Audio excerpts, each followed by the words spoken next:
तुम सही कह रहे हो। आज से हम सब अपना जीवन इसी हवाई जहाज के अंदर बने गांव में ही व्यतीत करेंगे। सारे गांव वाले उसी दिन से हवाई जहाज के अंदर स्थित जादुई गांव में अपना जीवन व्यतीत करने लगे। एक दिन सुधा उस गांव में टहल रही थी कि तभी उसकी नजर एक जेल पर पड़ी।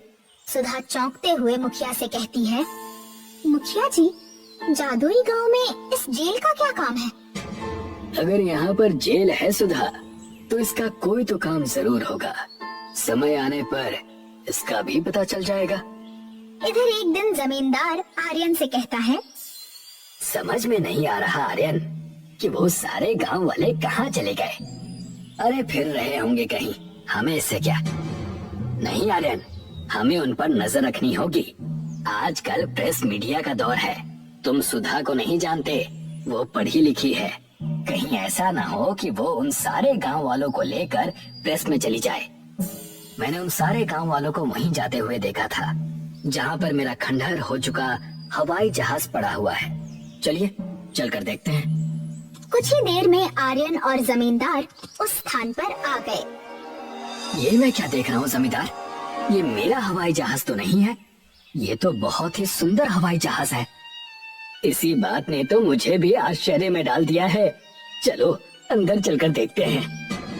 जमींदार और आर्यन जैसे ही उस हवाई जहाज के अंदर गए तो सामने एक दृश्य देखकर उनकी आंखें आश्चर्य से फैल गईं।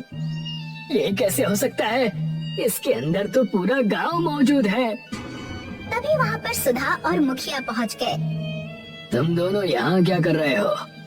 मुखिया ने इतना कहा ही था कि तभी रंग बिरंगी किरणों के साथ वहाँ पर राजेश प्रकट हो गया। ये देखकर सुधा चौंकते हुए कहती है, राजेश, तुम तो मर चुके हो। हाँ सुधा, और मुझे मारने वाला कोई और नहीं बल्कि जमींदार और आर्यन ही है। जो ट्रक मुझे टक्कर मार कर गया था, वो ट्रक इन दोनों का ही था। इन दोनों ने मेरे और गांव वालों के साथ धोखा किया। इसीलिए जब तुम सब लोग इस पुराने हवाई जहाज के बाहर खड़े होकर रो रहे थे, तब मुझसे तुम सबका दुख देखा नहीं गया और मैंने भगवान से प्रार्थना की, और भगवान ने इस हवाई जहाज के अंदर ही तुम सबके लिए एक जादुई गांव बना दिया। तुम जानती हो इस जादुई गांव में जेल किसके लिए थी? किसके लिए? इन दोनों के लिए। अब ये जीवन भर इसी जादुई गांव की जेल में रहेंगे, भूखे प्यासे, ताकि ये बाहर की दुनिया में किसी को भी मूर्ख ना बना पाए। राजेश ने इतना कहा ही था कि तभी जमींदार और आर्यन ने स्वयं को जादुई गांव के अंदर बनी हुई जेल में पाया और राजेश रंग बिरंगी किरणों के साथ गायब हो गया। जमींदार और आर्यन ने फिर अपना सारा जीवन जादुई हवाई जहाज के अंदर मौजूद जेल में ही बिताया।